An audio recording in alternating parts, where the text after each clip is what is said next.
Welcome to Yahoo Finance Live. Happy Monday. I am Shauna Smith along with Dave Briggs. Let's get you up to speed on this market action. We have stocks trading higher here after some of that anxiety over banks looks like it might be starting to calm just a bit. First thing helping soothe the markets was UBS agreeing to buy its rival Credit Suisse for more than $3 billion. Now there are reports of big bank CEOs discussing another way to help stabilize First Republic. We will get an analyst take on what is coming up. The other big story, of course, is Amazon. The stock is trading slightly lower after the company announced it was laying off another 9,000 workers in its second round of job cuts. We'll have more details for you ahead. But first, let's start with the big story of the day. Once again, that is banks. Starting with the regional plays, and you can see a bit of a mixed picture here. Actually, a number of some of these players trading to the upside today. The latest reports coming that Jamie Dimon and JP Morgan leading some of the talks with other big bank CEOs about a new effort to stabilize First Republic. Taking a look at First Republic shares, were halted a couple of times today, trading off just about 41%, so just off the lows of the session that the stock hit shortly after noon Eastern time. Some concern there about what needs to happen in order to stabilize First Republic and exactly what that situation looks like. You can see it's weighing on some of the other names within the sector, but a number of the regionals that have been under pressure for the last week and a half, 2 weeks or so, are actually trading to the upside. You have Pacific West up just about 9% today, PNC up just about 2.5%, Co-America trading up more than 3% today. So a bit of a mixed picture, but certainly First Republic, the underperformer there. And then let's take a look at some of the bigger banks. I mentioned that deal over in Switzerland over the weekend, UBS agreeing to buy Credit Suisse. And when you take a look at the performance of those two names, obviously Credit Suisse under a tremendous amount of pressure today, but UBS is holding on to gains. You can see it, the larger gainer of this group of stocks are UBS up just about 4% today. So some reassurance in the market, but still lots of questions about what exactly the future looks like for the banking sector, more specifically, some of those regional plays. Let's dig into the turmoil that is playing out in the banking sector, starting with First Republic. Reports this afternoon that JP Morgan CEO Jamie Dimon leading the talks with other big bank CEOs on a new plan to aid the bank. Shares were off over 40%. We are just off the lows of the day as we kick off the final hour of trading. Now, the stock has certainly been on a steady slide ever since the collapse of Silicon Valley Bank. We want to bring in David Long, Raymond James Managing Director of Equity Research. David, it's great to see you. So ahead of this news today, you downgraded First Republic last week. Now there are reports of another effort underway to stabilize the bank. Is it necessary? What's your reaction to this report? Sure. Well, if you take a step back and look at the news over the weekend that came with the Swiss banking system, with UBS sort of bailing out Credit Suisse, if you will, after a $50 billion injection last week, you look back at, or you look at the First Republic situation, and they got their own $30 billion infusion last week. And I think what this shows us is that this crisis is not over yet. And we've had step A by the regulators with the introduction of the Bank Term Funding Program. And that was supposed to give the depositors confidence that the banks would backstop deposits that were not insured. Then we had case B, or step B, I should say, with the injection of $30 billion into First Republic. And here we are today talking about potentially C with First Republic, as that $30 billion in deposits that came from the 11 larger banks may not be enough to keep them in good standings here. So Plan C could be some sort of equity injection, and maybe that deposit changes into an equity injection by these 11 banks. So this is being discussed right now, I believe, and maybe we'll know more after the close. Are you surprised at the report from the Journal on JP Morgan? It would not send shares back the other way and give the markets, give investors some relief?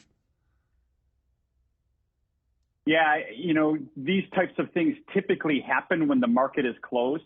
This must have leaked out. I would believe that if JP Morgan is involved in some of the other banks in discussions with First Republic on another type of bailout, if you will, these things typically you don't want to come out during the trading hours. As you can see, the stock down about 44% right now. That's something that we'd prefer having discussed in between market hours. But look, First Republic is in a tough situation. Their debt was downgraded a second time further into junk status on a Sunday afternoon. if you include the heightened funding costs for the bank and match that against their assets, it's not profitable. So they are in a bind. They need some help. And the rest of the banks, and I think the regulators, do not want to see another failure. So they're doing everything possible to stop that from happening here. David, there was a group of the mid-sized banks who asked the government to insure all deposits for the next 2 years, something that might be being discussed right now. Do you think that's necessary in order to avoid a wider bank run in the future? I sure think it could be necessary. We did not get that. That would have been the best case that Sunday night, I believe it was the 12th, when we were waiting for the Federal Reserve to react to the Silicon Valley Bank news.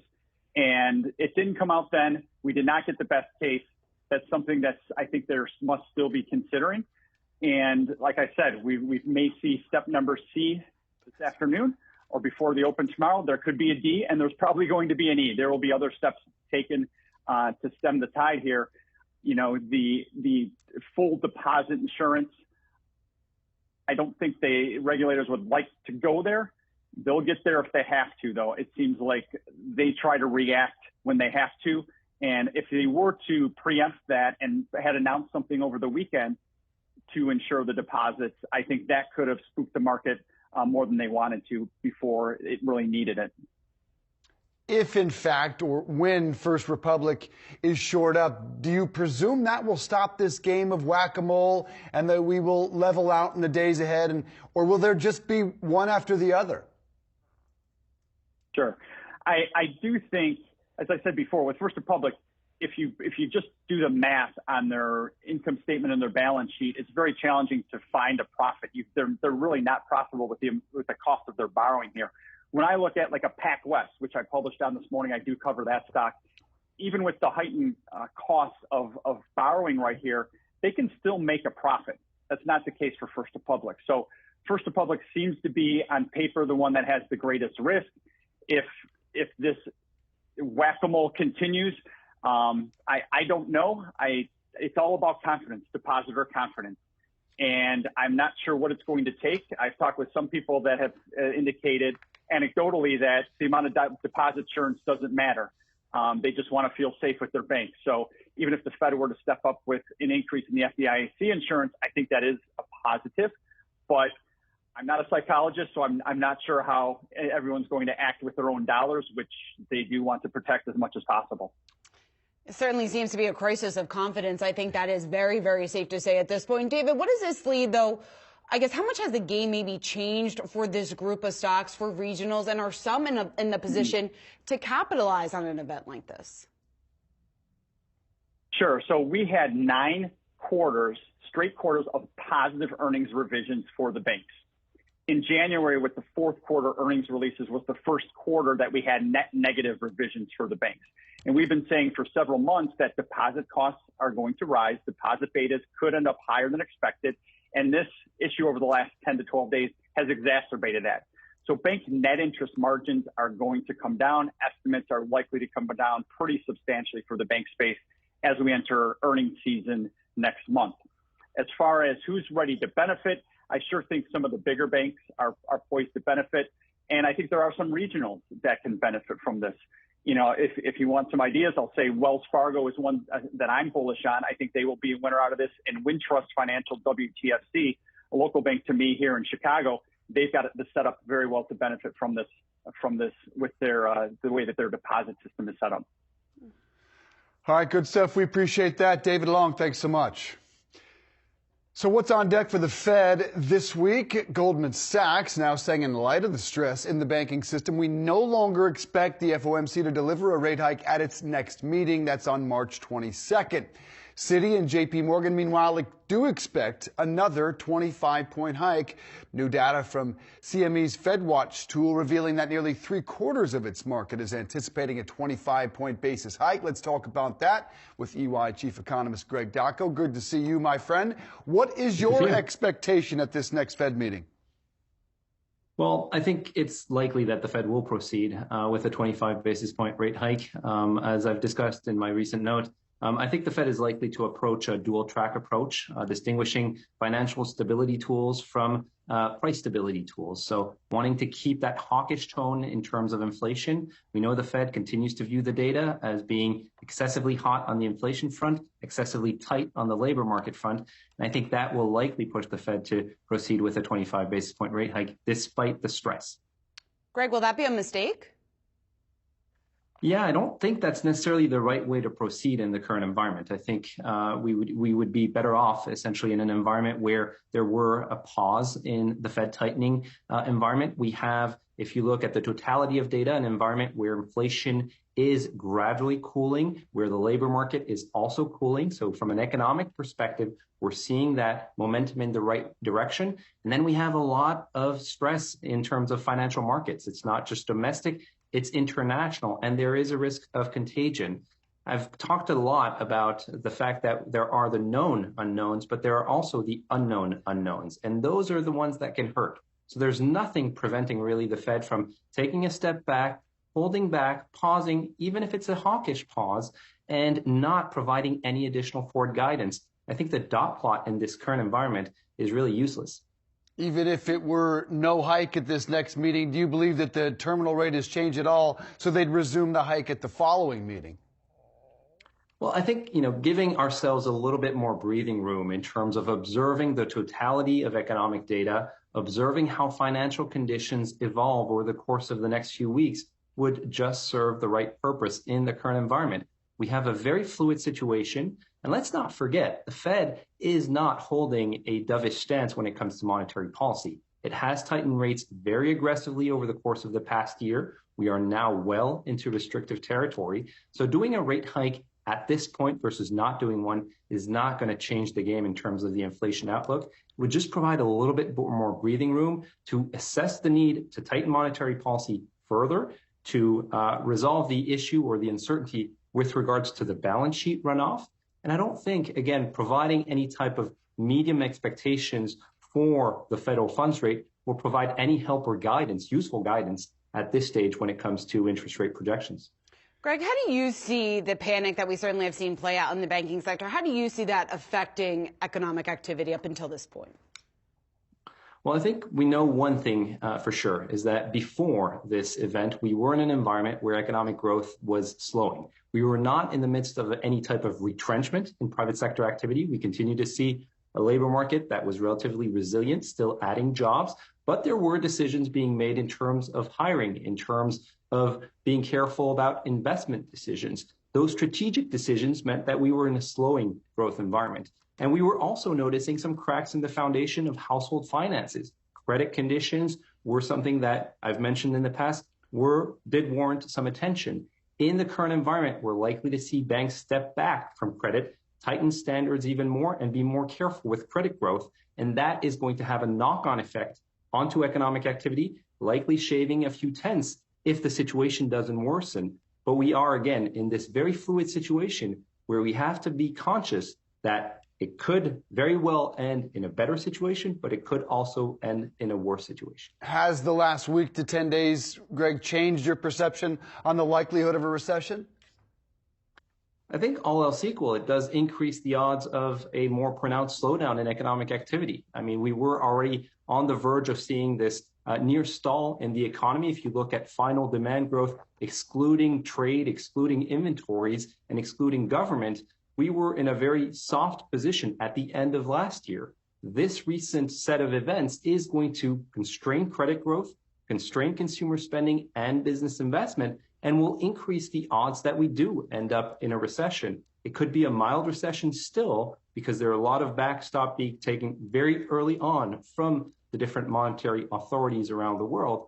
But still, I do feel as though this type of environment increases the odds of a recession going into the rest of the year. All right, Greg Dacko, always great to have you. Thanks so much. Pleasure. Well, we are just getting started here on Yahoo Finance Live. Coming up, another round of cuts in the tech sector. This time, Amazon announcing plans to lay off 9,000 more workers. We're going to get analyst reaction right after the break. Plus, Chinese President Xi Jinping had his meeting with Russian President Vladimir Putin. We will discuss what's at stake and what to expect from the three-day visit. And TikTok's CEO is heading to Capitol Hill this week as calls for a ban grow louder in Washington. We've got the latest ahead. Don't go anywhere.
Shares of Amazon, they're off just about 2% here in the final hour of trading. Big news out today. CEO Andy Jassy announcing another round of layoffs. This time, the tech giant planning to cut 9,000 jobs. That's on top of the 18,000 that the company announced back in January. Joining us now is Tom Forte. He's D.A. Davidson's senior research analyst. And Tom, I know you're closely monitoring the hiring or laying off efforts that we have certainly seen at Amazon over the last several months. What do you make of today's announcement and how much that's really going to help improve their efficiency plan going forward? Yeah, so I think what you're seeing in big tech in general is companies like Amazon, Alphabet, Meta Platforms, they're all trying to determine what is the proper amount of headcount for the current level of demand.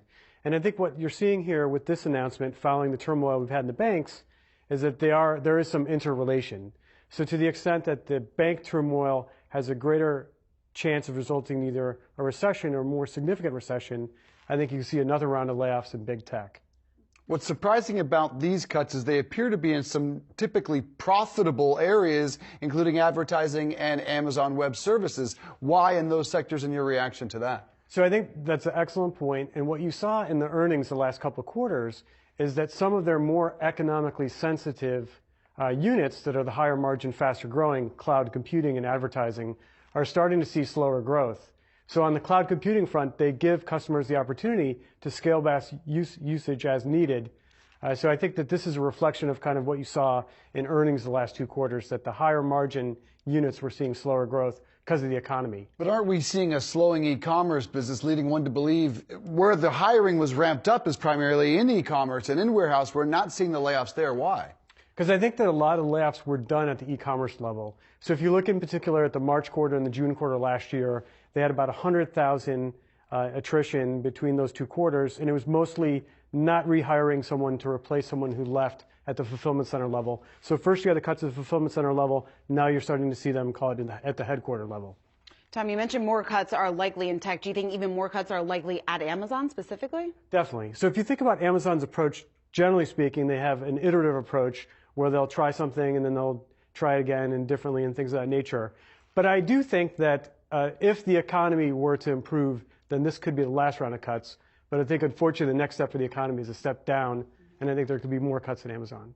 The stock, as we mentioned, down around 2%. Some feel that's at a reaction to a political story about Lina Khan and the FTC continuing to pursue Amazon, in particular, eyeing this iRobot deal. What is the uncertainty there? What is the impact of the Biden administration and Lina Khan looking into Amazon? Yeah, so I think that there are some anti-competitive concerns for Amazon that are concerning, in particular to the extent that it uses its data to the disadvantage of the 58% of the third parties sold on the platform.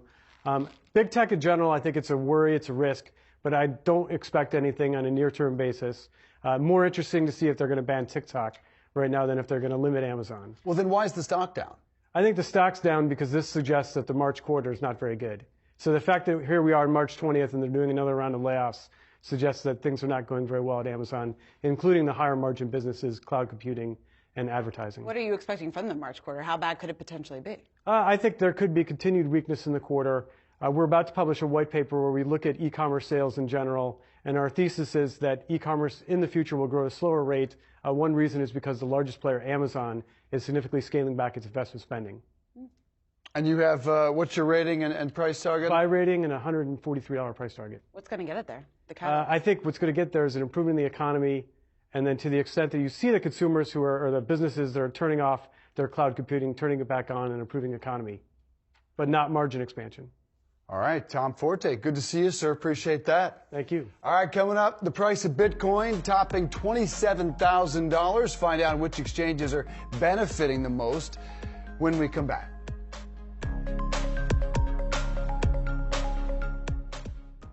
A big Fed interest rate decision, the state of the housing market. The TikTok CEO's first ever testimony before Congress. It's all coming up in the week ahead. Here is what you need to know. First up, February's existing home sales data will be released on Tuesday.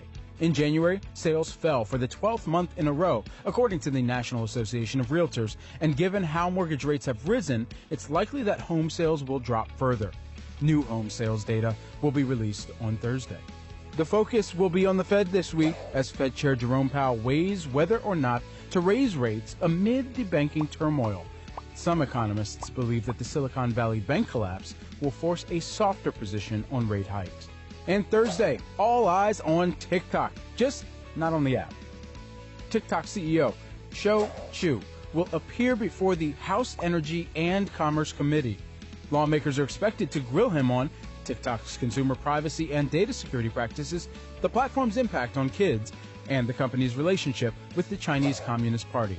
This will be Chew's first testimony on Capitol Hill.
Let's get a quick check of the markets, 3:26 Eastern Time. This one's sponsored by Tasty Trade. A lot of green on the board despite all the bank uncertainty and all the stresses on the system.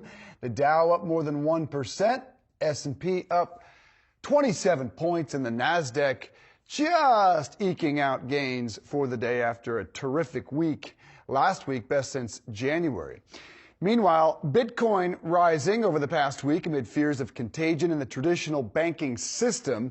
And with the rise of Bitcoin price comes some of the familiar traits in crypto trading, like increased leverage. Our David Hollerith here to break it all down. David, we see Bitcoin up nearly 15% over the last 5 days. What's happening here below the surface?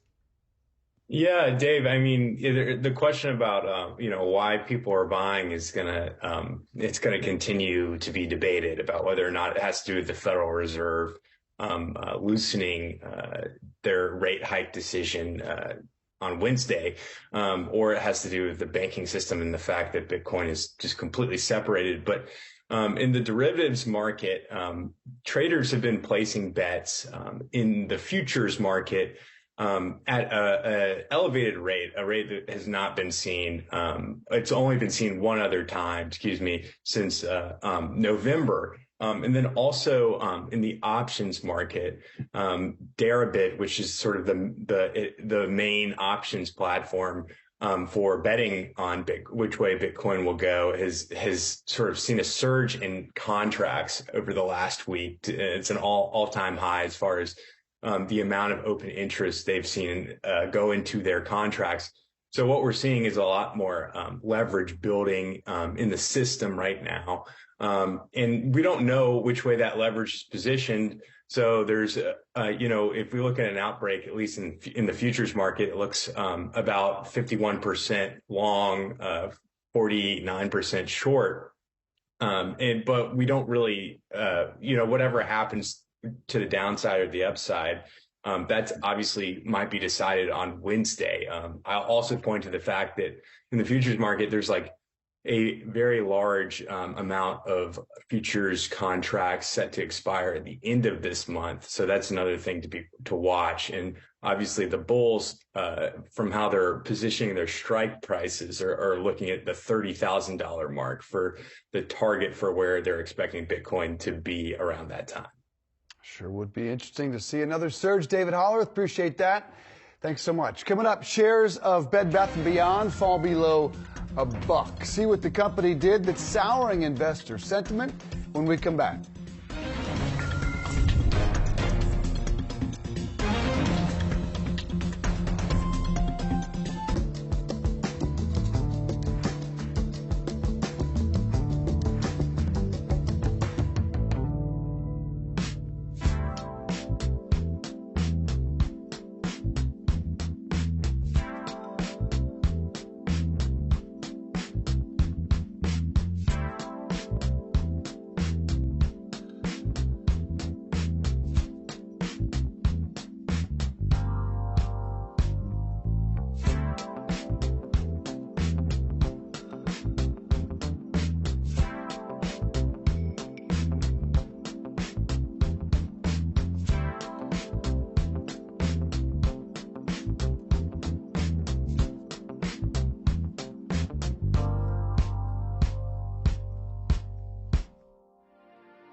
Time for a triple play. 3 stocks that we're watching in the final 30 minutes of trading. We've got Bed Bath & Beyond, Foot Locker, and Starbucks. Let's kick it off with Bed Bath & Beyond. Once again, it is a top trending ticker here at Yahoo Finance. A retailer seeking approval for a reverse stock split. That actually sent shares plunging today. This isn't necessarily an outlier. A lot of times we do see this type of movement here. Now, what is under consideration from Bed Bath & Beyond is that it will be in a range of a 1-for-5 stock split or a 1-for-10 stock split. A lot of time this move is done to help boost the price of shares. We'll see whether or not that actually happens. CEO Sue Grove saying that the move, quote, will enable us to continue rebuilding liquidity to execute our turnaround plans and better position the company financially. They are trying to do everything they can to turn around the business, to put themselves in a better position financially.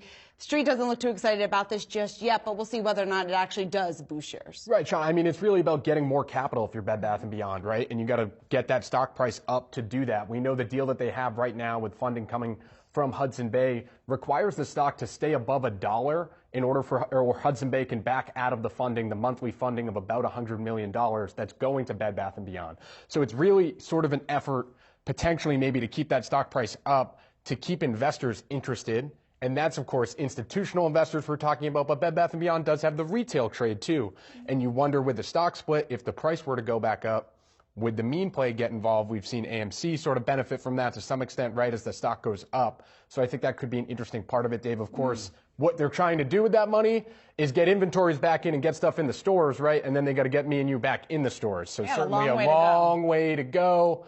And even if things are back on the shelves, are we going back to Bed Bath & Beyond is the question. What stores? I had 3. I have 0 now. They've announced last week closing an additional 400 and not offering severance to the employees in those stores. So still lacking an actual turnaround plan, to your point earlier, closing stores as well as your play as well, which I will discuss in a moment. Foot Locker is closing some stores, but let's take a look at another part of the business first. Shares taking a step back as the company's 2023 guidance for same-store sales and adjusted EPS came in lower than Wall Street had been expecting.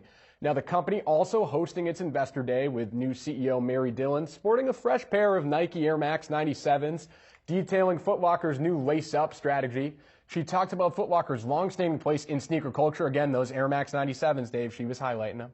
And the current connection to the younger consumer. About 66% of the company's buyers fall in the 18 to 34-year-old range. And I want to point out one slide shown during the investor day highlighting Foot Locker's plans to maintain a strong relationship with Nike while also growing revenues from other brands to about 40% of the company's revenue. Foot Locker also hoping to grow sales in its exclusive categories from 15% currently to 25% by 2026. So sort of playing up a space in that sneaker culture, Dave. I thought it was funny Mary Dillon highlighting those sneakers, but also just their role in sneaker culture that they feel like they've played and they belong in moving forward here. You've got me Googling the Air Max 97, Josh. What is the new lace-up system? Is it no tying of the laces? No, sorry. Lace-up is the plan that Foot Locker is calling their overall strategy. Air Max 97 is the shoe. Right, but you don't tie them correctly. I know I'm getting us a bit off track here, but it does not appear you're one of the sneaker you could wear heads Air Max 97s without tying them. I do. Yeah. Okay, yes, that's what you could wear them without tying them. There wasn't a direct correlation there. I was more just going for she was wearing cool kicks. Sorry, you got me distracted. Cool I was checking them out. What jumped out to me was really the closures of 400, primarily mall stores, but also they hinted at opening 300 new concept stores, which is really interesting. And we're going to talk about this later in the program with the Build-A-Bear CEO. Malls were going through a really rough patch, and then they became experiential. What Foot Locker appears to be doing is closing these 400 mall stores and opening experiential stores. I can't help but wonder if Build-A-Bear fits in the middle there where they are both.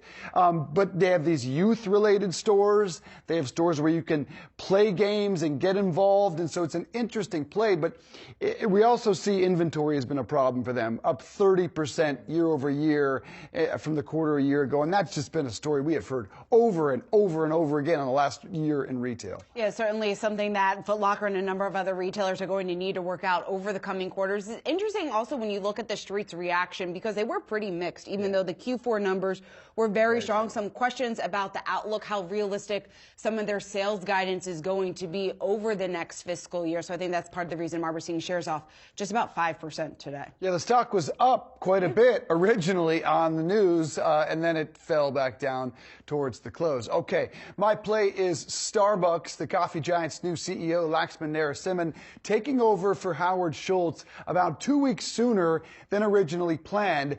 Narasimhan was named the incoming CEO back in October of last year and has since shadowed Schultz, who stepped into the CEO role for the third and he says final time in April. The handoff was slated for April 1st. In addition to taking over as CEO, Narasimhan joined the board on Monday. He will lead the company's annual shareholder meeting on Thursday.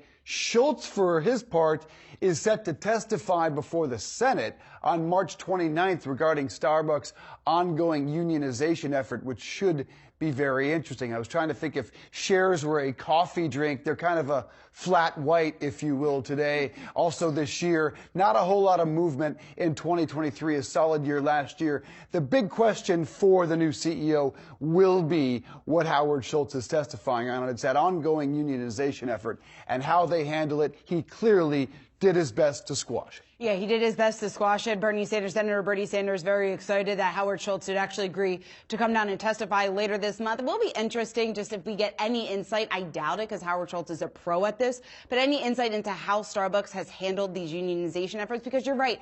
The response from a lot of those employees that have tried to unionize has been extremely critical of the coffee giant. So this new CEO coming in also has his work cut out for him just in terms of helping grow the culture of the company and help resolve so many of these issues that I think has been holding back Starbucks for quite some time. And you look at the underperformance also of the stock recently, going back to last year, the worst year that it's had since 2008. So it does need something that's really going to boost the performance here going forward, and maybe getting more employees on board might do it. You don't think it's going to be olive oil and coffee? I don't think it's going to be Oleato. Dave thinks it's going to be olive oil and Oleato.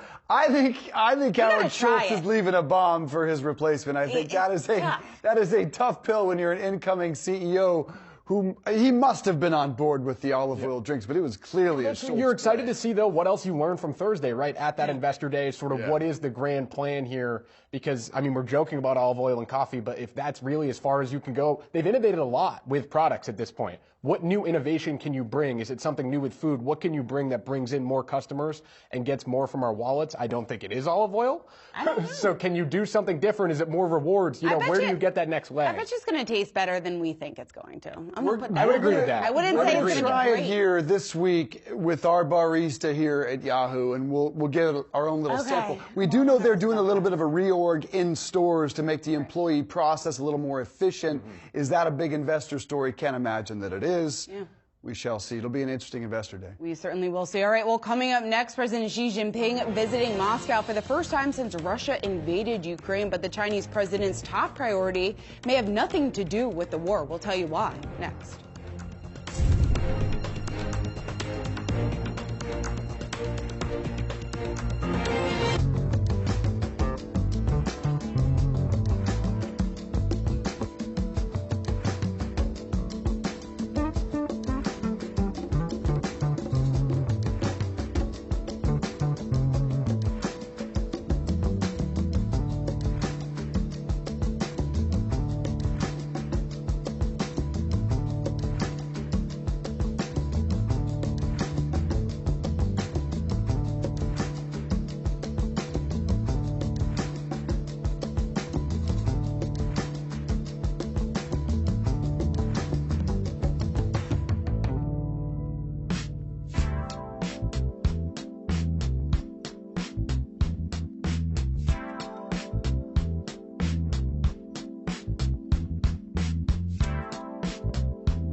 Chinese President Xi Jinping met with Russian President Vladimir Putin today for 4 hours. The Western world watching closely as the pair is expected to discuss trade, political cooperation, and, of course, the war in Ukraine over the next few days.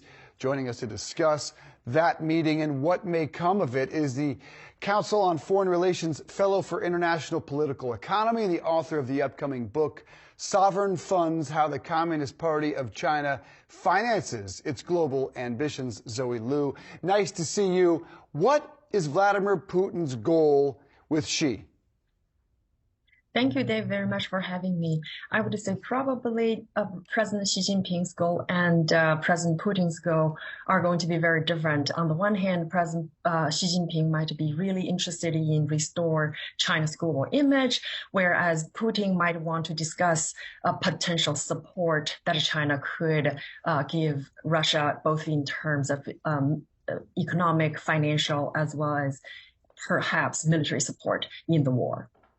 So how seriously do you think China and President Xi Jinping is considering that? When we talk about the timing of this coming just days after Vladimir Putin was charged of war crimes, how significant is that, and really just shows who China lines up with right now in the global world? Yes, Yana, thank you very much for the question. I think, your highlighting of the timing is really an important issue. And from where I came from, I would say, actually, this is not the first time or that President Xi Jinping visited Moscow or met with Vladimir Putin, right? So he actually has visited Russia 8 times since he came to power. And he has met with Putin on different bilateral and multilateral occasions for perhaps more than 40 times. And so under normal circumstances, this meeting would not be a major news. But this time, exactly as you said, is different in the sense that on the one hand, Putin is under international isolation and is wanted by the ICC. And then from Western observers' perspective, Putin really is, Xi Jinping's visit perhaps might signal that he is personally supporting Putin, and perhaps that might be interpreted as China's support to Russia. But I would say from China's perspective, this is very different because Xi Jinping, as the Chinese media highlighted, is at the invitation of Putin to pay a reciprocal visit following Putin's visit to China last year.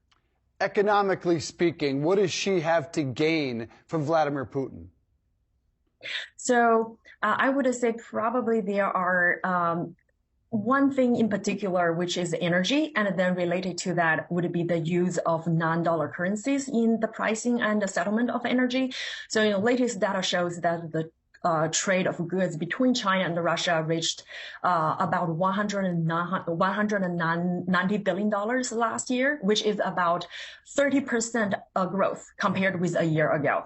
However, I would put this in the broader context of China's broader international trade, right? Because if you think about U.S. and China trade relationship, that significantly outpaced to what extent China can trade with Russia. The bilateral trade number between China and the United States was more than $600 billion.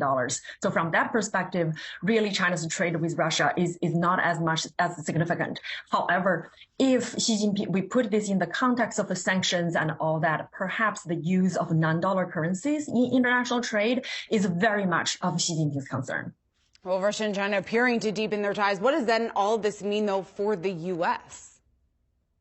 So, Sienna, I think, what I am really concerned about is that, in the broader context, on the one hand, the U.S. financial institutions, especially, with all these discussions about SVB collapse and, the misuse of PPP loans. So basically what we are experiencing is perhaps there is an opportunity or even the threat that China might, or Chinese media might,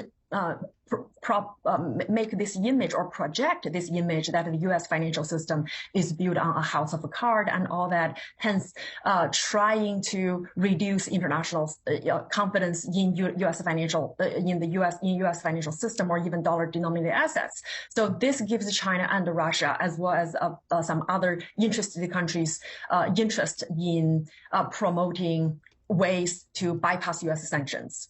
Arguably, the biggest discussion here regarding China right now is discussions over a potential TikTok ban. We're going to talk more about that later in the program. What is the Chinese perspective on that?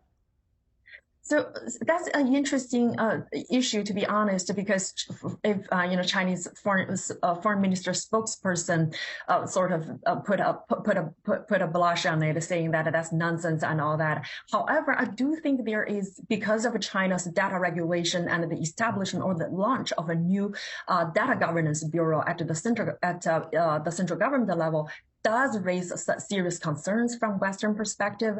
However, to what extent TikTok really exposed a systematic national security concern, that we do not know. However, the perception of the threat because of this Chinese government potentially could compel companies to share their data with the government. That is a legitimate concern. Zoe Liu, appreciate all that very much. Thank you. Coming up, Tesla unveils a major update to its full self-driving software. We'll go under the hood and check out the new changes next. We all know the FDIC protects your bank deposits up to $250,000. But what if you have your money in a brokerage account or even a credit union? We asked Bankrate.com Chief Financial Analyst Greg McBride. If you have money in a brokerage account, this is something different from the FDIC insurance you have with your bank. Brokerages, if they belong to the Securities Investor Protection Corporation, they have this SIPC insurance, and that'll protect you up to $500,000 in losses in the event that the brokerage firm goes out of business. Now, that just protects the fact that your securities won't be part of that liquidation. It does not protect you against investment losses, and that's a key distinction. The value of your account is going to fluctuate. SIPC insurance doesn't protect you against that. If you have money with a credit union, this is likely federally insured as well. The National Credit Union Share Insurance Fund provides, similar to the FDIC, $250,000 worth of coverage to credit unions. Before you put your money in a credit union, just make sure that they are protected by that National Credit Union Share Insurance Fund. Just like with a bank, you want to make sure you're putting your money in a place that's federally insured. But as long as that's the case, you are protected up to $250,000, just as you would by the FDIC at a bank.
Tesla shares holding on to gains after the company rolled out a significant update to its full self-driving software today, one that addresses a recall that the National Highway Traffic Safety Administration issued last month. Pras Subramanian, our senior autos reporter here on set. Pras, what can you tell us about this update that I believe is in beta, right? Yeah, that's right. It's a big update here. A number of things that they've been sort of waiting on for a few months. They're going to merge some of the new FSD beta stuff with the autopilot highway on highway autonomous features there. So in theory, that should make it better. You also have issues that are updating stuff with the close cut-ins with the cars and also things like lane blockage. But the big thing you mentioned is the actual potentially addressing some issues NHTSA had for the recall FSD beta. So a number of things are improvements for proceeding through a stop sign or stops at intersections, yellow light improvements there, improvements at speed adjustments when going to a speed zone. Also some scenarios where the car is actually going in a turn only lane going straight through it. They've addressed that. So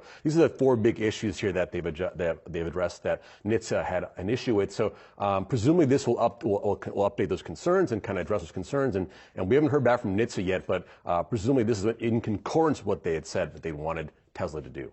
Presumably that's why the stock's up too. All right, so Rolls-Royce going all electric in the next few years. Before that, though, a V12 coming, a little gift. One last chance of the Velvet Hammer, the V12 and the Rolls-Royce there, So we'll see the Wraith Coupe, one of their most exclusive sedans coupes there.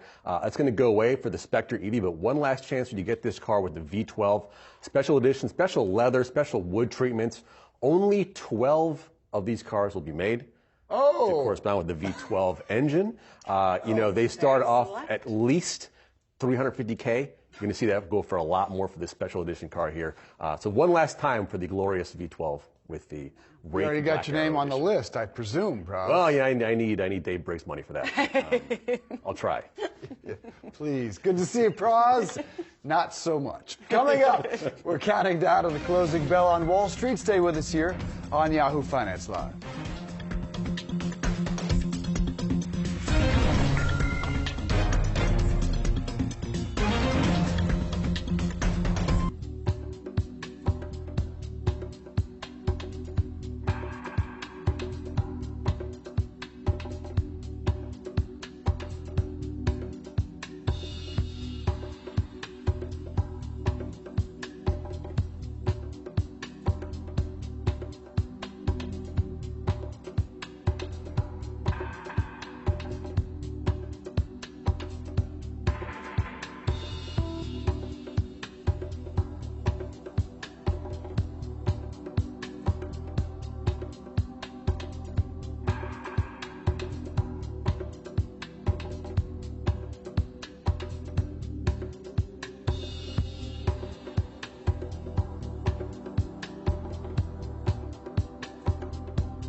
All right, just a few minutes away from the closing bell. Let's break down the market action. As we can see, a lot of green on the board.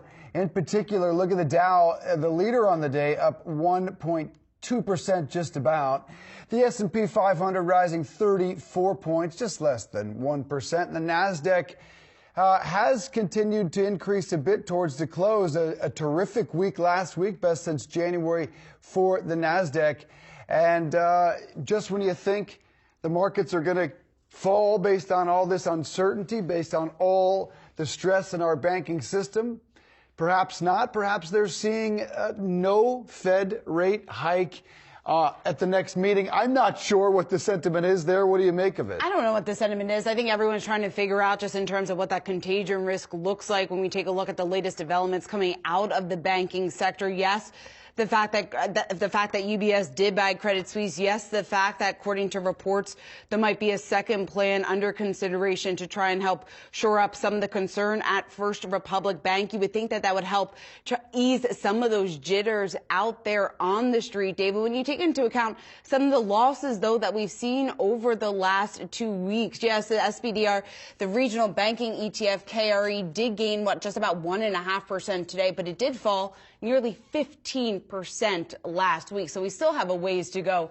to get back to some of those levels that we were seeing 2 weeks ago. Yeah, and you bring up the report from the Wall Street Journal about JP Morgan, part of that group that could stabilize First Republic. But after that report was broken by the Wall Street Journal, First Republic, which we'll talk about more later on the program, has continued to fall after that news and is now down 47%. I think it was down around 40 to 42 when that news broke. So that may have reassured the markets overall, but not investors in First Republic. So that story continues to evolve day by day, minute by minute. It certainly does. Well, that is the closing bell on Wall Street. All three of the major averages holding on to gains. The Dow off its highs of the day, but closing up just around 380 points. S&P up nearly 1%. The NASDAQ up just about 0.4%. So the Dow, the outperformer of the day, closing up just over 1%. This market check sponsored by Tasty Trade. Let's dig into some of the big movers of the day. And first, that big news in the banking sector today. UBS buying rival Credit Suisse. That deal was reached over the weekend. Seeing how those two stocks performed today. Credit Suisse, no surprise there, closing off just about 52%. Flip it over, though, to UBS, because UBS was initially under some pressure, actually closed the day up just about 3%, so off the highs of the day. When we take a look at the street's reaction to this deal, it is a bit mixed, although there are a number of analysts a little bit more optimistic about what we are seeing. HSBC analyst here coming out saying that UBS's core wealth management and asset management divisions will certainly be enhanced by this deal, Dave. And then, of course, questions just about what exactly this means for UBS shareholders as well going forward. I'm really curious how in the world you merge these two cultures. One, no risk. One, a ton of risk. It's like merging right now Democrats and Republicans in the United States, which is just an impossible task. How do you, I mean, obviously there's going to be some inefficiencies. You're going to have some headcount cut. But how do you merge two cultures that are literally diametrically opposed to one another and have been for quite some time? Also interested in, look, this is death by 1,000 cuts, clearly for Credit Suisse. But it does come on the heels and not too far after SVP. Did it somehow play a role? Just the timing of it is interesting. They have been struggling for quite some time, but the timing certainly intriguing. The timing is certainly interesting, and yes, the whole banking sector was pretty much put on watch after that instability that we saw, which was triggered by the collapse of Silicon Valley Bank. When it comes to the recent fallout from Credit Suisse did bring some questions up about the internal financial dealings that were going on within the financial reporting, that of course was one of the triggers here. And then also the fact that Saudi National Bank, which is the largest stakeholder in Credit Suisse, saying that it would not raise its stake, currently had 9.9% stake in the company because of regulatory issues. That was enough to push shares of Credit Suisse off over 30% in midweek trading last week, which then of course came the action that we saw from the Swiss National Bank. So certainly a merger here, UBS agreeing to buy Credit Suisse huge news. We'll see whether or not that continues to stem some of the risk out there in the banking sector. Paid $3 billion for what was worth $8 billion on Friday, and now is coming down closer to that $3 billion based on the stock action you just saw. Looked like a steal. Now it is coming back down to earth. All right, let's take a look at Amazon shares. Closing in the red after the company announced another set of layoffs. We spoke with D.A. Davidson senior research analyst Tom Forte, who's covering the tech giant. Here's what he had to say about today's stock move. I think the stock's down because this suggests that the March quarter is not very good. So the fact that here we are March 20th and they're doing another round of layoffs suggests that things are not going very well at Amazon, including the higher margin businesses, cloud computing, and advertising. What are you expecting from the March quarter? How bad could it potentially be? I think there could be continued weakness in the quarter. We're about to publish a white paper where we look at e-commerce sales in general, and our thesis is that e-commerce in the future will grow at a slower rate. What was particularly interesting about these layoffs at Amazon today is where they came, not how they came. We knew that there was going to be more, and in fact, Tom says there will be more layoffs on the horizon, but they came in sectors that are typically very profitable for Amazon, in particular the two that jump out to you, advertising and AWS, which has been really the profit driver for Amazon. But he said, look, in a way, they've already done that in e-commerce, 100,000 through, this is attrition like you've never seen at Amazon. So they didn't replace around 100,000 people that left. Some believe that the stock action today was actually based on a report from Politico about Lina Khan and the FTC continuing to examine Amazon, looking at breaking them up and maybe blocking yet another deal. This one would be the acquisition of iRobot over data privacy concerns. And that is a story that will continue to play out with Lina Khan, the FTC. We've also seen it with the DOJ really taking an aggressive stance towards big tech. Yeah, certainly. And I think that's one of the risks here going forward, although Tom Forte didn't seem too concerned about the FTC and some of the regulatory hurdles, at least in the near term, when it comes to Amazon. I think there's lots of questions just about the slowing growth that we have seen in Amazon over the last couple of quarters and how much slower that growth could potentially be over the next quarters, given the fact that the company is cutting from some of its divisions, which it relies heavily on, which has been very profitable for the company in the past. Andy Jassy, the CEO there, saying that it was because of the uncertain economy in which we do reside, that uncertainty that exists right now in the near future is forcing Amazon to become a little bit more streamlined and forcing the company to save costs where it can. There could be more cuts on the table. The size of those, though, is something that's out for debate right now. Well, look, nobody has better data on the consumer than Amazon, and what they see generally tells of a worsening economic story. We learned that was their impression when they began to scale back plans for HQ2, their second headquarters in Virginia, dramatically cutting back what they plan to do there. So, look, Amazon really has a great read, probably like a lot of the big banks here, on what is coming, and they do believe it is a souring economy. All right, well, let's also stick with tech here and talk about Meta. That stock closing up today, up just over 1%. Now the move higher came after we got a bullish call from the street. Edward Jones upgraded the stock to buy after the Meta cut another 10,000 jobs. They announced those cuts last week. We want to bring in David Hager, the analyst behind that call. He's Edward Jones' senior equity analyst here. It's great to see you. So why are you more bullish on Meta given those cost-cutting efforts? Well, certainly the company is paying a lot more attention to its cost structure than it was even when we go back to when it reported earnings after the third quarter of last year. And at that time, the guidance that was given for expenses for 2023 reflected a pretty significant ramp up, and the market certainly did not react favorably to that news. But since that time, the company's been taking a much stronger focus on the cost structure. And as a result, now with the second announcement of layoffs, we've seen the midpoint of their expense guidance come down by about $8 billion. And as a result, you put that against, the lower expenses. Plus, we feel that revenue should start to stabilize this year as we get through what appears to have been an online ad recession.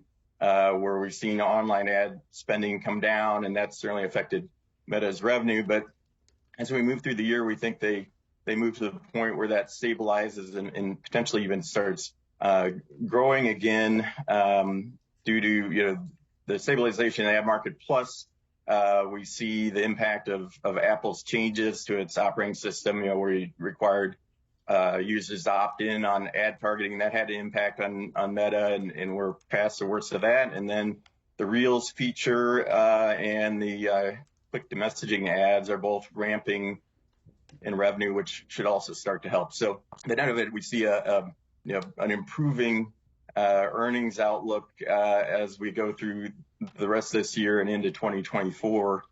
So kind of the combination of stabilizing and improving revenue plus the lower expense outlook definitely helps the earnings picture. The exploding costs for quite some time were at least slated to be in the metaverse. How significant is the shift away from that, and where is the shift in focus going towards for Meta? Well, certainly that was one of the issues when they reported third quarter was the amount still being invested into the metaverse and the plans at that time, which seemed somewhat tone deaf to the environment in the online ad spending. And so since that time, they are refocusing, and more of the spending is going to be on towards artificial intelligence that will help with the ad targeting.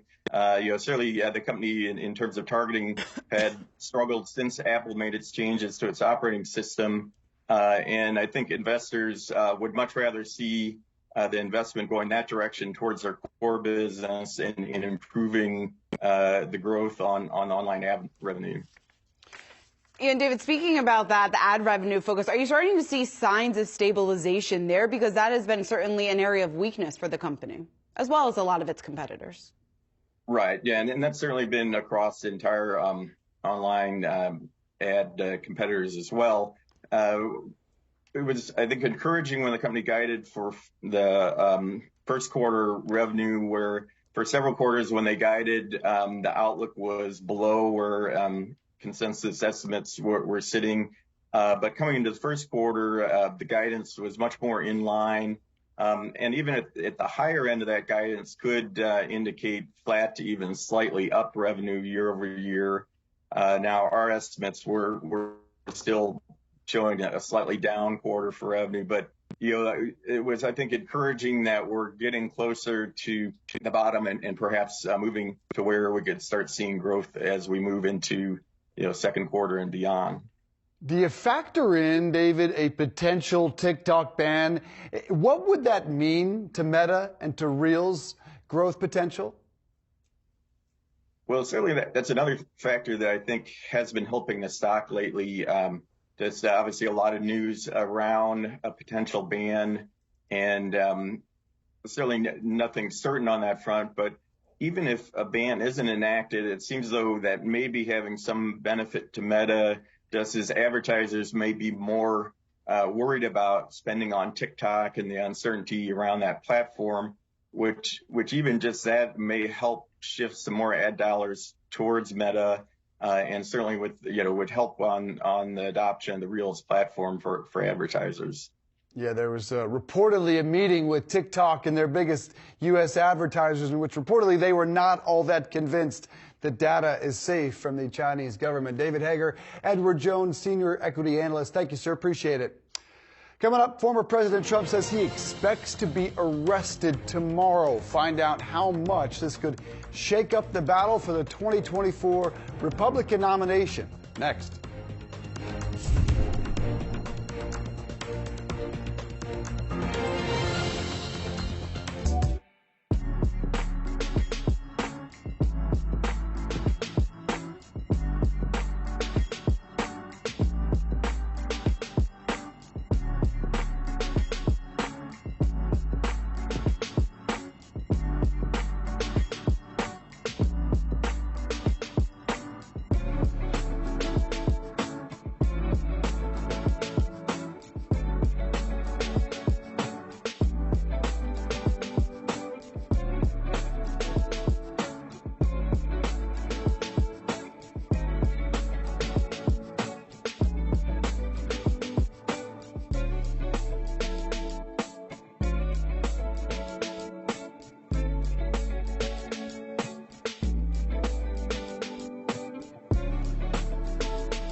Senator Elizabeth Warren had some choice words for Federal Reserve Chair Jerome Powell over the weekend. While discussing the fallout from the recent bank collapses on CBS's Face the Nation, the Massachusetts senator voiced her opposition to Mr. Powell. Let's listen. Jerome Powell has said that all he wants to do is lighten regulations on the banks. I opposed him as chairman of the Federal Reserve Bank precisely for that reason. I said he was a dangerous man to have in this position. A dangerous man to have in this position. Let's welcome in Yahoo Finance senior columnist Rick Newman for more on this. Good to see you, sir. She reiterated on Meet the Press she does not believe he is the right person for this job. Not entirely clear how she thinks we should get inflation down. What's the fallout here, Rick? Well, Powell's obviously under pressure. She's all over Jerome Powell's case. She's been bashing him in hearings for monetary policy, for raising interest rates in order to get inflation under control. She says he's just going to throw a lot of people out of work. That hasn't happened yet, but it could.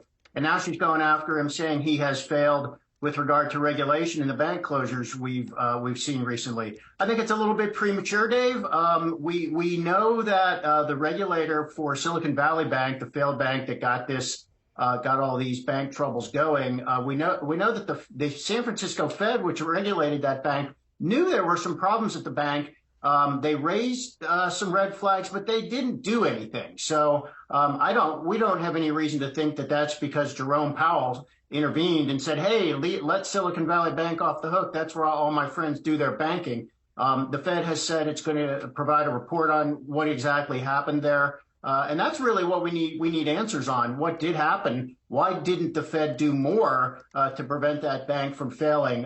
We should know at least a little bit more about that within, let's say, a month or a month and a half. Meanwhile, there was this law that eased regulations a little bit on mid-sized banks that passed back in 2018. Elizabeth Warren voted against that, and she now wants to change the legislation, basically go back to the way it was before that law. That is not going to happen anytime soon, mainly because Republicans control the House, and they're not going to vote to go back to the 2018 way of regulating banks. And it's not even clear that would have made a difference. So we really have a lot more to do on the postmortem to figure out what happened. But it's Washington, so, fingers are being pointed. Fingers are certainly being pointed. They've been pointed now for quite some time, many times over the last couple of weeks. Rick, we've got to also turn to another potentially huge story this week. A Manhattan grand jury is deciding whether to indict former President Trump over a hush money payment that he made to Stormy Daniels. Now, Trump did take to Truth Social, a media site this weekend, to say that he does expect he may be arrested as early as tomorrow, Tuesday. Rick, what do you make of this? There are reports that barricades are now being unloaded near the Manhattan court. Do you think he's going to get charged? Well, Trump never passes up an opportunity to portray himself as a victim. And that, of course, is what he's doing. And if you're on Trump's email list, you are getting fundraising appeals saying there's about to be this huge miscarriage of justice. Send me your money. But first of all, the Manhattan District Attorney, I don't think they have to arrest him to indict him. And it would actually be extremely foolish to do, a whole SWAT raid with the perp walk and, the agents with the long guns for the television cameras. That would be completely foolish to indict Trump in that manner and try to embarrass him. And, keep in mind that the Manhattan District Attorney is not the FBI, and it's known as a very conservative outfit. So I don't think the fireworks on this are going to be quite what Trump is previewing. But if they do indict him on this charge, it would be the first time that a U.S. president has been indicted. And I would add that it's a peculiar charge if that's the one they go after, this hush money payment. The hush money payment itself is not illegal. Under New York law, they would have to prove that it was the falsification of business records, and it might not even be a felony. So it's a weird case if that's what it ends up being, because it's certainly not open and shut. There's a chance they could lose, and there's a chance that people could look at it and say, this doesn't seem like that big a deal. But Trump, of course, is going to make it a big deal. So it's going to be an interesting week. Yeah, they're likening it to almost how they got Capone, right? If anything, how do you think it impacts the 24 nomination? Does it just inflame his base? Does it hurt him in any way? I think there's going to be so much more coming that this is not going to end up being very decisive. It looks like the bigger deal is going to be the case in Georgia, which is looking into election fraud. And that seems more significant, and it could end up being a better case. And then there's whatever comes out of whatever the Justice Department is doing with regard to January 6th, Trump's involvement in that, whatever was going on with all the classified material that Trump had at Mar-a-Lago. And there could be a lot of other stuff in that. So it feels like this thing out of the Manhattan District Attorney is like a little nibble of an appetizer that we may not even remember once we've gotten into the main part of this meal. Eventful several months ahead. Rick Newman, as always, great stuff. Thanks so much. Bye, guys. Well, coming up, TikTok CEO is heading to Capitol Hill this week amid growing bipartisan support of a potential ban. Find out what could be in store when we come back.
The Federal Deposit Insurance Corporation, or FDIC. FDIC. The FDIC. The FDIC.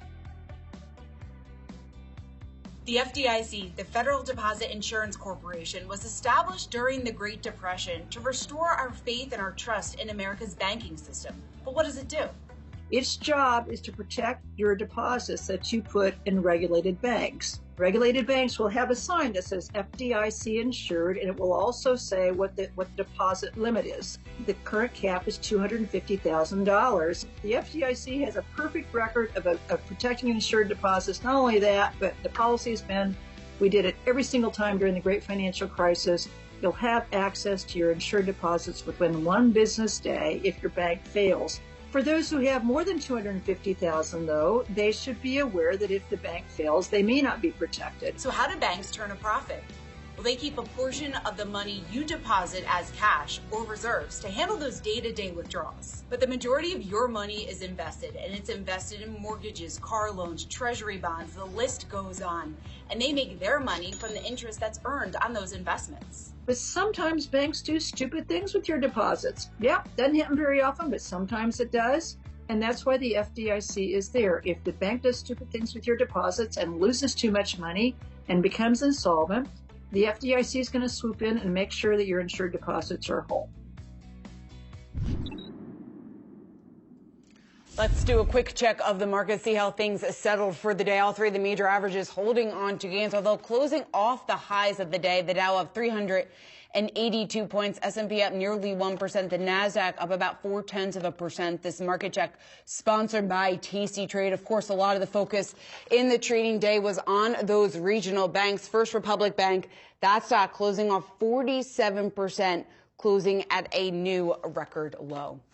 Well, TikTok CEO Shouzi Chu is set to testify before Congress on Thursday as a debate around a TikTok ban in the U.S. intensifies and gains bipartisan support. Joining us now to discuss what's next for the social media platform in the U.S., we have Steve Pavlik, Renaissance Macro Research Head of Policy. Steve, it's good to see you. So it's certainly a high-profile showdown with the TikTok CEO heading to Capitol Hill. How do you see this playing out and potentially influencing a potential ban?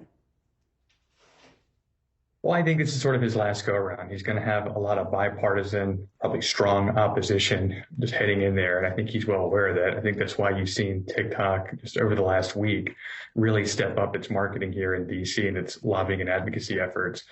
And I don't know at this point if it can really make that much of a difference. I think from, you mentioned earlier, bipartisan maybe legislation that now seems to be in the works. And that's important because prior to the midterms, I think some Democrats may have been a little reluctant to do anything legislatively because they didn't want to potentially upset that important constituency of younger users that use this app. Now that we're beyond that, I think more of these security threats are becoming apparent, particularly the story from the Department of Justice over TikTok spying into journalists. I think now just there tends to be a little more momentum here. And that's not in isolation because you had CFIUS, Committee for Investment in the United States, for years trying to resolve these national security issues with TikTok. And I think now there's some leverage here from the Biden administration saying, look, you can go ahead and divest and reach some terms here with CFIUS, or we'll go ahead and we have enough legislation, enough support here for legislation that can move to get the Commerce Department to ban it. That could put CFIUS in a difficult position because if they feel that lawmakers are going to go ahead and move forward and pass this bill, they may decide, look, we're not in a position to even honor these terms anymore because we don't want to get in the way of the legislators. And then if you're ByteDance and you're TikTok, you may figure, well, what's this point of reaching an agreement with CFIUS if it'll all be mute here, in a few months. So I think it'll be interesting to see if he can sort of resolve these outstanding concerns from lawmakers with respect to data storage and the algorithm use. Primarily, what are those national security concerns, and how concerned should parents, for an example, be about using TikTok, their children, that is? Well, as a parent myself, you have some different just concerns just in general with social media use that's probably not unique to TikTok. But from the national security perspective, I think the stated concerns are probably valid. And that is the potential that any Chinese company, when required to provide information over to the Chinese government, is forced to comply. There's no appeals process. So the ability for TikTok to gather information on U.S. users, I think, is significant. And we think about future applications, having data on people to realize benefits in artificial intelligence. I think that's one concern.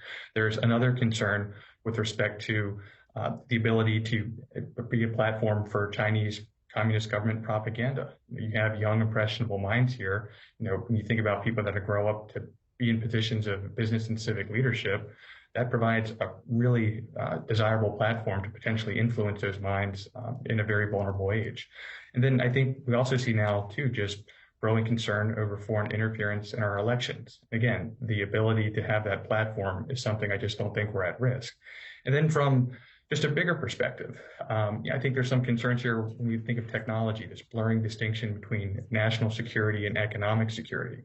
From a U.S. technology perspective, a lot of U.S. social media platforms aren't given unrestricted access in China. So there could be an issue here of just some reciprocal market access that may need to be addressed. And there are a lot of opportunities for U.S. firms to benefit. I know, Meta, I think one of your earlier guests mentioned in its Facebook Reels would be a logical beneficiary here. So I think those are some of the things that policymakers are trying to consider. Steve, how would it ban, if in fact TikTok is banned, how would that ban work? How would it be implemented? There's lots of questions just about those backdoor ways that people would still have access to TikTok here in the U.S. You're right. And to be fair, I don't have all the answers there. I think what you would have to start with is, can you go ahead and remove it from platforms like the App Store? Can you go ahead and restrict its use for commerce? I think that's where you'd have to start. Now, the ability for technology companies to actually go ahead and remove an app that's installed, that is beyond my level of expertise. But I think that's where we're headed. Steve, do you think it should be banned? And what's the best way to go about it? Is it bipartisan legislation? Is it the Commerce Department? Personally, I do think it should be banned. I was somebody who worked at the Treasury Department when we passed legislation to expand the scope of CFIUS. TikTok concerns actually came once I left the department, but just hearing what's been voiced, I don't think, particularly in this environment, that we should be vulnerable to this. And with respect to legislation, I think that's really important. The Trump administration tried to proceed with some bans of TikTok, and TikTok was able to successfully defend those in court, partly because they didn't have legislation to back this up. This legislation would give the Biden administration a firmer footing, presumably to prevail with a successful legal challenge. And I suspect that's one of the reasons they've come out and endorsed the legislation. Going to be an interesting week on that front. Thank you so much, Steve Pavlik. Appreciate that. Coming up, Build-A-Bear Workshop recorded record profits last year. Its CEO, Sharon Price, joins us to tell us why she's predicting her company will have another record-breaking year in 2023. That's when we come back.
Consumer sentiment falling in March for the first time in 4 months. The number sits at 63 0.4, about a 5% decline from February. That's according to the University of Michigan. The data was not tied to the fall of Silicon Valley Bank. 85% of survey respondents were completed prior to the bank's collapse, the decline representing a broader look at the state of the consumer amid high inflation and macroeconomic uncertainty. Despite that uncertainty, one company is coming out on top. That is Build-A-Bear Workshop, recording its most profitable year in 2022. And now the company says it can beat that number in 23. Joining us now is Sharon Price. John, the president and CEO of Build-A-Bear Workshop. Nice to see you. Thanks so much for being in studio. How do you explain that record year in 2022 when the consumer is beginning to cut back and trade down? Well, I think that a lot of it has to do with Build-A-Bear being such an important part of celebrations and memory making. And we also happen to be in a situation where we expanded our addressable market to be 40% of our sales are to teens and adults with collectibles and gifting.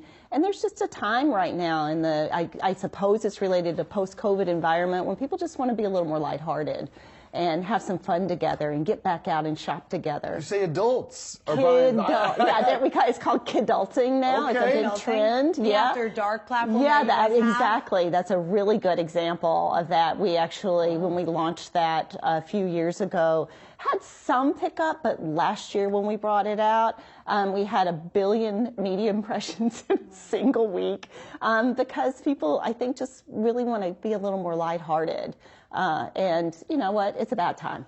And something that certainly helps there is that adults are the ones with the money at the end of the day. And certainly we've seen price points across the board really increase here, inflation taking a toll on all consumers' wallets. And so walk us through, how have prices changed in the past few years to Build-A-Bear? Are they more expensive, and where are you seeing higher costs specifically? Well, one of the things that we can do, because we're a vertical retailer, we conceive, manufacture, ship everything, do everything ourselves, so that ultimately it's in the store. It's our store, right? So we're able to have a lot of price discretion, and we're very careful in the way we use that discretion. Some of these collectibles, as you kind of alluded to, that are targeted toward the older consumer, like Ted Lasso or the Harry Potter products, we have a little more price latitude there. Now, we always want to be accessible particularly to our kid consumers. So we also have on the other end a low entry-level price point, as well as our birthday treat bear, which can be up to, our birthday's about a third of our business, where you can come in on your birthday month and buy a birthday treat bear for the age you are turning. So if you're turning 1 or 2 years old, you can come in and get an entire Build-A-Bear experience, including putting in the heart, going through the ceremony for $2. So there's a way to get a furry friend. My birthday will cost a little bit more than that. Well, you don't have to use the special. But when you think about the physical footprint that you guys have, of course, you're also expanding in digital. You launched in the metaverse and Roblox. You announced a partnership with Hello Sunshine. Yeah. How do you envision the future footprint of Build-A-Bear? Are more people shopping in the store, or are they just ordering a bear online? Takes away from some of that personalization experience, maybe. Well, that's a great question, but you have to understand, as we've expanded our addressable market and we're multi-generational, we turned 25 last year, all brands need to think about how they can meet the needs of the guests where the guest wants you to be, right? So on the collectible side, sometimes that older consumer really does want to do the most frictionless, fewer clicks. I just want my next Pokemon.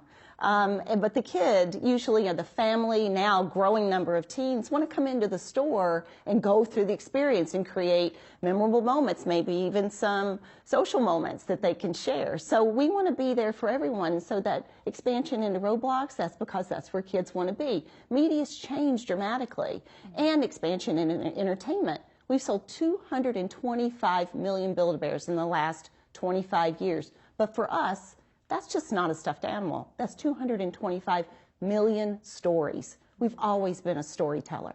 So, of course, we've expanded into content creation. And it's just been a great, just getting off the ground with Reese Witherspoon's company. Hello Sunshine has been a great start for us. And we already have movies in the pipeline, yeah. You had me at Ted Lasso, of course. That's a bear I would take a selfie with. But these partnerships, presumably that one with Apple, Warner Brothers Discovery with Harry Potter, Disney with Star Wars, and so many Disney characters. How do those work?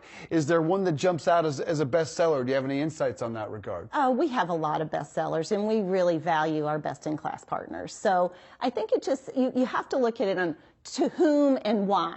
So, you know, Harry Potter is an evergreen property for us, and that would be like Pokemon. Some of these properties, we do them sort of as a one-off, as a punch, something that's going on in the zeitgeist, like the Elvis bear. So that serves a different purpose for us. So for us, we love all our furry friends. And they do allow us to push into different spaces. Sometimes those... That arrangement, you pay Apple, you pay Warner Brothers, you license those from them? We license the intellectual property from those property owners, yes. Just like other people license our intellectual property. Sure. Yeah. Is it a certain timeline that you look at, or really limited time offers and also potential longer rollouts as well? It depends on the property. Like for an evergreen, like a Star Wars, it's been multiple years for us. But a shorter, maybe sometimes it'll be just a punch on a feature film, and that'll be a shorter license. Now, I do want to quickly touch on, you do have a new book out, and it's really about finding value in your moments that you've had as CEO of Build-A-Bear, but also values that you've used to really propel your story forward. The story of Build-A-Bear, what do you think is the biggest lesson that you've learned during this role and leading it during the pandemic? Oh, that's such a deep question that does require a lot of reflection. So much reflection, I had to write a book about it. Just kidding. But Stories in Heart is about unlocking the power of your personal stories to create a life that you love.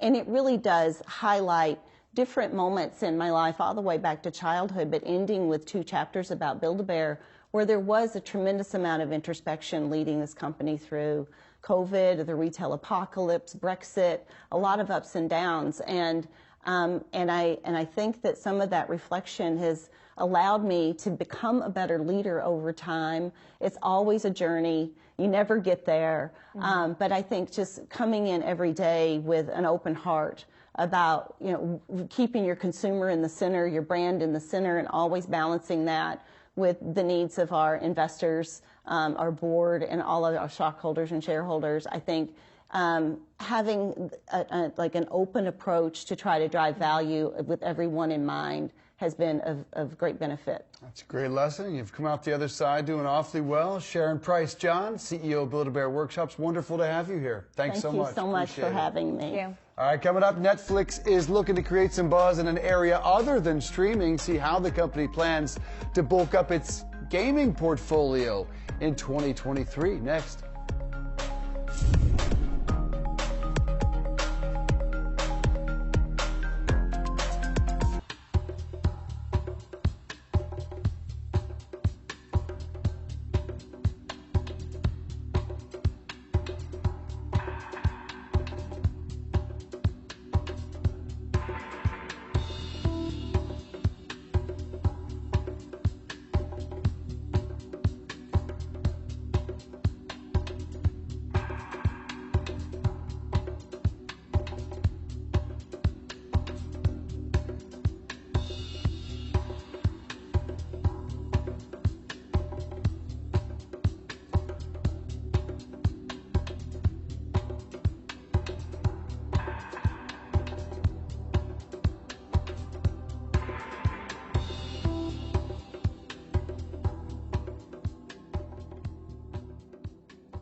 The battle over remote work is having a huge impact on commercial real estate. Office vacancy levels are nearing their highest level that we've seen since the 1980s. This is all according to new data out from Moody's Analytics, and that's due to several factors, among them the rise in remote work and also this higher interest rate environment. Let's talk about it with Emily Peck, Axios Markets reporter. Emily, it's good to see you, and I know you've been digging into this report from Moody's. Just paint a clear picture for us. How dire is the situation right now within commercial real estate? So I wouldn't say it's dire. Commercial real estate never gets to dire. It's been sort of this slow moving crisis unfolding over the past 1 or 2 years where, we're all working from home. I'm home right now.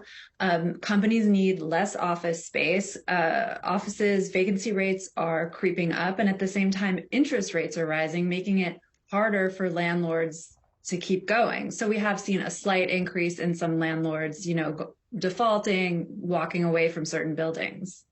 Are we seeing a plateau when it comes to the return to office, or is it still a moving target? I think we're getting to a new status quo, a plateau, just like you said. In some cities, offices are about 50% of where they were before the pandemic, and those numbers really aren't going higher. So there's kind of there's basically a reckoning going on right now in the space. Everyone's coming to terms with the fact that, there is no going back. Remote work is here to stay. Companies don't need as much office space as they used to. I'm going to challenge you on that, though, as we've seen the tech layoffs continue to build, and a lot of those CEOs start saying, hey, we want you back in office as this economy begins to sour and layoffs continue. Don't you expect that number to continue to climb in terms of people coming back to the office? I don't know that it's going to climb. I think the tech sector is unique, and we have seen companies call workers back, but it's not going back to 5 days a week. I think there's an expectation for hybrid work now, and that's the difference. I think you might see at the margins a creep up, but most of the people I'm talking to don't expect, to go back to the days of 2019 when everyone was in the office every day of the week, maybe except for Friday. Emily, there was a piece in the Financial Times EFT over the weekend, got our attention. I know it got your attention as well, linking SVB and the risk that they took in their portfolio to their work from home, their remote work culture. And there was one Stanford professor quoted in this article saying that ideas like hedging interest rate risk often come up over lunch or in small meetings. I'm having a very tough time linking these two. Help it make sense for me. Yeah, that was a very specific quote. I'm not sure what to make of that either. I think the big picture takeaway from SVB, I mean, we know this bank failed for bigger picture reasons because interest rates, rose really quickly. They had too much long-term bonds on their balance sheet, et cetera. Remote work, more like a symptom than a core problem, and an easy target for people to blame. And certainly Silicon Valley Bank was an outlier among other bank peers, and that it was remote, touted its hybrid and remote work, on its recruitment site, which is really different from other banks. So when it's time to do the autopsy on the failure, it's sort of easy to point to that instead of, blame management or other things, right? It's like, well, it's remote work's fault, surely. But I'm not sure if it really is. Yeah, I'm having a tough time buying that. But Emily, do you see this at all impacting maybe how other banks operate? If there are remote workers inside other banks, obviously we know a lot of the larger banks have already brought back their employees to the office. Do you think more people within that sector are going to be forced back into the office? Yeah, I think a story like this, I mean, a lot of people read the FT story or my story in Axios. I think a story like this spreads really far and gives ammunition to managers and executives who want to call workers back. I did hear from a few folks in banking that were like, why did you publish this story? My boss is just going to use it to make me come back in all the time. And certainly some questions about all this. Well, Emily Peck, good to have you. Thanks so much.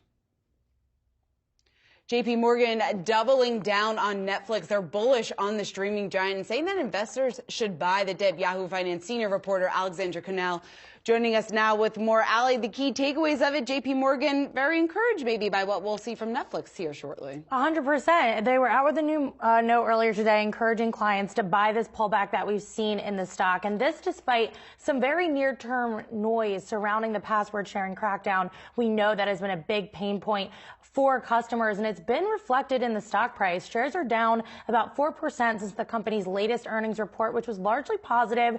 The stock has given up more than 17% of gains since hitting a year-to-date high on January 26, and there has been further pain after the streamer slashed prices in 100 overseas markets. So certainly near-term noise, near-term risk, that has indeed impacted sentiment. But analyst Doug Amiff from JP Morgan reiterated his outperform rating and price target of $3.90 a share. He argued that he's still bullish because initiatives like the crackdown on password sharing, like ad-supported, like solid content, that will drive revenue, margin expansion, and free cash flow in 2023. So really focusing in on the long term. Now, what that means for the short term, that remains to be seen. I think the hysteria that we've seen surrounding the password sharing crackdown, it's going to push that rollout in the U.S. potentially to the second quarter. There's only a few days left in Q1. Netflix initially said that the first quarter, that's when we'll see all these changes. But so far, we haven't seen it hit the U.S. yet. And I think a major part of that has been all the negative headlines.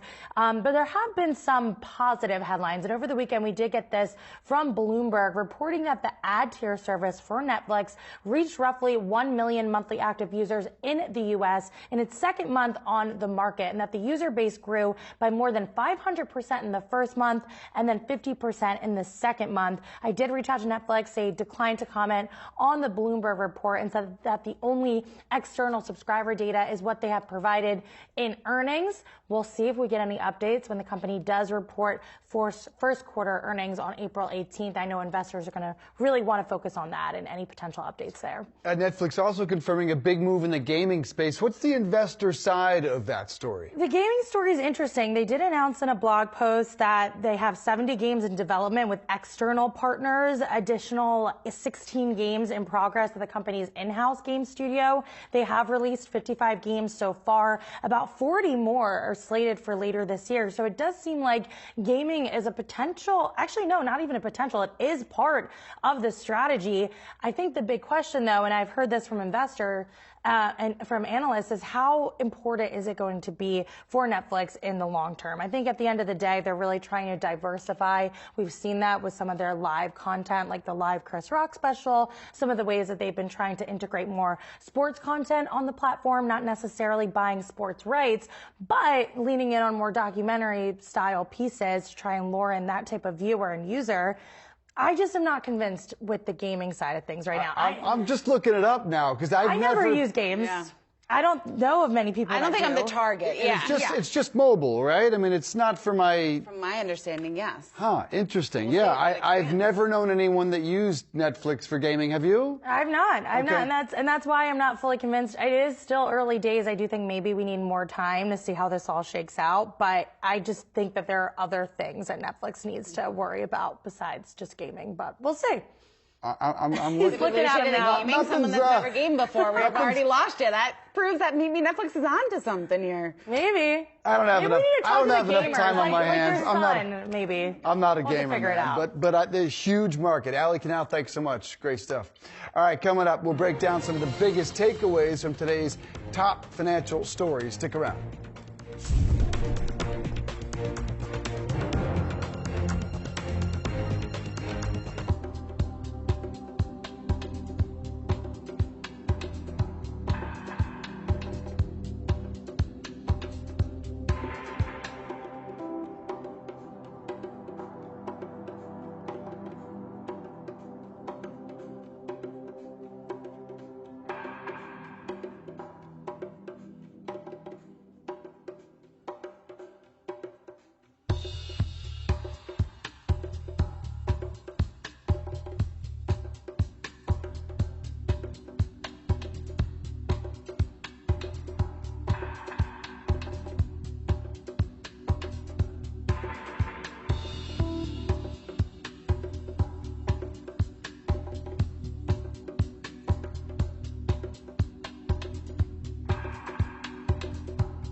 It's closing time here at Yahoo Finance. Let's get you caught up on some of the biggest stories of the day. Swiss banking giant UBS will buy troubled rival Credit Suisse for about $3.2 billion.